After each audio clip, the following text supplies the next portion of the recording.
नाती एवढी महत्त्वाची आहेत आणि आपलं जे म्हणजे आपण सुरुवात केली की माझं मनाला माझ्या कशी शांती पाहिजे, मला कसं सुख मिळालं पाहिजे, मग शेवटी ते नात्यांवरच येऊन थांबतं नाही का? पण मग एक शेवटचाच प्रश्न विचारते, की थोडंसं जर मानसिक आरोग्य बिघडलेलं असेल, म्हणजे अगदी काय फार मोठं स्किझोफ्रेनिया किंवा असं काही व्हायची जरूर नाही आहे. पण थोडं चिडचिडेपणा आहे, राग आहे किंवा छोट्या-मोठ्या गोष्टी असतील, तर त्यामुळे नात्यांवर परिणाम होतो. पण त्याचबरोबर नाती बिघडली असले तरी पण आपलं मन दुःखी होतं नाही का? हो, म्हणजे हे जे आहे ना, ते आधी कोंबडं का आधी अंड असं आहे. हां, त्यामुळे दोघांचाही एकमेकांवरती परिणाम होतो आणि ही गोष्ट तर बरोबरच आहे.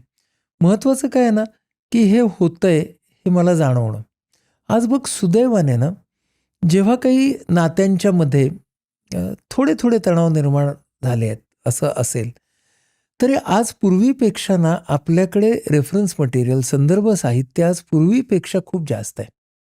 आज आपण ते दृकश्राव्य स्वरूपामध्ये, ऑडिओ व्हिज्युअल स्वरूपामध्ये आपण ते पाहू, ऐकू शकतोय. खरं म्हणजे ही संधी आहे योग्य वापर करण्याची या सगळ्या संवाद साधनांचा आणि नाती छान करण्यासाठीचा जर वापर केला आपण या सर्व मीडियाचा, तर किती चांगलं होईल. त्यामुळे आज आपल्याला हे फक्त आपल्या ना अजेंड्यावरती आणणं ना, हे खूप महत्त्वाचं आहे. आणि माझं काहीतरी बिघडलंय आणि त्याचा परिणाम नात्यावरती होतोय किंवा नात्याचं काहीतरी बिघडलंय आणि त्याचा परिणाम माझ्यावरती होतोय. पण एकच कधी-कधी ना काही नाती छान असतात, पण काही बिघडलेली असतात. कारण कारण कसं असतं, त्या स्पेसमधल्या 2 व्यक्तींचे जे बिलीफ्स किंवा त्यांची नात्याकडे पाहण्याची जी दृष्टी आहे, ती वेगळी असते ना. म्हणून शेवटी आपल्याला काय लक्षात येतं, की आपण सगळेजण आपापल्या इंटरप्रिटेशन्सप्रमाणेच जाणार. आपले इंटरप्रिटेशन्समध्ये दुसऱ्याचं इंटरप्रिटेशन सामील करण्याचा मोकळेपणा आपण दाखवणार का नाही, हा प्रश्न आहे. म्हणजे नात्यांचे कलह जेव्हा निर्माण होतात, तर त्यावेळेला समजा पती-पत्नी आले किंवा कधी मुलगा आई किंवा वडील मुलगी कसे आले ना, त्याच्यातले काही जण उत्तम स्टोरी टेलर्स असतात. म्हणजे एकाची स्टोरी ऐकताना आपल्याला वाटतं, हो रे बाबा, किती ना फारच गरीब बिचारा आहे बरं का. दुसरी व्यक्ती येते आणि ती तिची स्टोरी सांगते, "अरे आयला, कसला तो माणूस आहे, काय सांगत होता." खरं म्हणजे हीच व्यक्ती खूप सफरिंग आहे बरं का.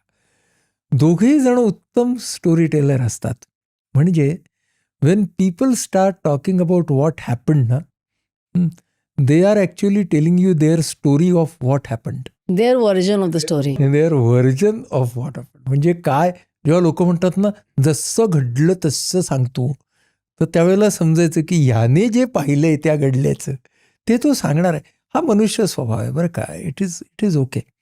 हे असं असणार आहे. मुद्दा काय आहे की हे माझं व्हर्जन असणार. माझं व्हर्जन हे एकमेव व्हर्जन नसून वन ऑफ द व्हर्जन्स आहे आणि मी दुसऱ्याच्या व्हर्जनमध्ये स्वतःला सामील करण्याचा सुद्धा प्रयत्न करून बघणार आहे. कदाचित त्याच्यामधून जे व्हर्जन निघेल ते माझ्यासाठी आणि समोरच्या व्यक्तीसाठी जास्त लाभदायक ठरू शकतं. इतका मनाचा मोकळेपणा, इतका जरी मोकळेपणा मी आणण्याचा प्रयत्न केला ना, तरीसुद्धा अनेक नात्यांचं भविष्य हे बदलू शकतं. खूप छान. आता एक शेवटचं ना आपल्या प्रेक्षकांना काही थोड्याशा टिप्स द्या ना, की काही 1-2 गोष्टी अशा केल्या ना, की तुमच्या नात्यामधले बदल आपोआप जाणवायला लागेल किंवा तुम्ही स्वतःमध्ये काय बदल करायला पाहिजे? एक मजेदार पण युजफुल अशी टिप देतो आणि ती टिप नाती जोडण्यासाठी खूप महत्त्वाची, टिकवण्यासाठी सुद्धा. 24 तासामध्ये किमान एकदा एक व्यक्ती घ्या जी तुमच्या अगदी जवळची आहे आणि एक व्यक्ती घ्या जी संपूर्ण अनोळखी आहे आणि या दोन्ही व्यक्तींच्या अगदी साध्या प्रॅक्टिकल त्यांच्या काही गरजा आहेत. त्या तुम्हाला दिसत आहेत की इथे या व्यक्तीची ही गरज पूर्ण केली, इथे या व्यक्तीला मदत केली तर छान होणार आहे. त्या व्यक्तीने ती गरज सांगायच्या आधी ती पूर्ण करा. आता उदाहरण, की समजा नवरा आणि बायको दोघेही कामाला आहेत आणि नेहमी बायको आधी येते आणि नवरा नंतर येतो. तर आज नवरा लवकर आलाय, तर त्यानं ती आल्यावरती लगेच वॉशिंग मशीन लावणार आहे, मग कुकर ठेवणार आहे. तर आज हे मी करतो, तिने न सांगता. अर्थात नंतर मग तू कुकर कसा लावलास ही टीका ऐकायची तयारी ठेवावी लागेल, पण पण पण तरी सुद्धा पाणीच ठेवलं नाही. पाणीच ठेवलं नाहीस. म्हणून ट्रेनिंग घ्यावं आधी. मुद्दा काय की ह्याच्यातलं अँटिसिपेशन खूप महत्वाचं आहे, न सांगता. म्हणजेच काय, मला स्वतःला त्या व्यक्तीच्या जागी ठेवलं, एम्पथी आली, मी त्या व्यक्तीसाठी काहीतरी केलं आणि मग लगेच लक्ष नाही ठेवायचं की आता ती काय म्हणणार आहे, असं काय ॲप्रिशिएट करते की नाही, कसं करते आहे, हे जरा बाजूला ठेवा थोडंसं.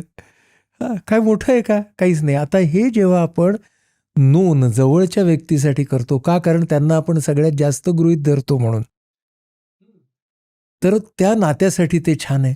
आणि अनोळखी माणसासाठी का करा, कारण अनोळखी माणसाची गरज लक्षात घेऊन ती पूर्ण करण्यासाठी तुम्ही जेव्हा काही कराल तेव्हा तुम्ही त्या माणसासाठी संपूर्ण माणुसकी असाल. म्हणून जगातलं सगळ्यात महत्त्वाचं नातं आहे माणुसकीचं नातं, आणि ते माणुसकीचं नातं आपण आपल्या छोट्या छोट्या वागण्यातून जगू शकतो.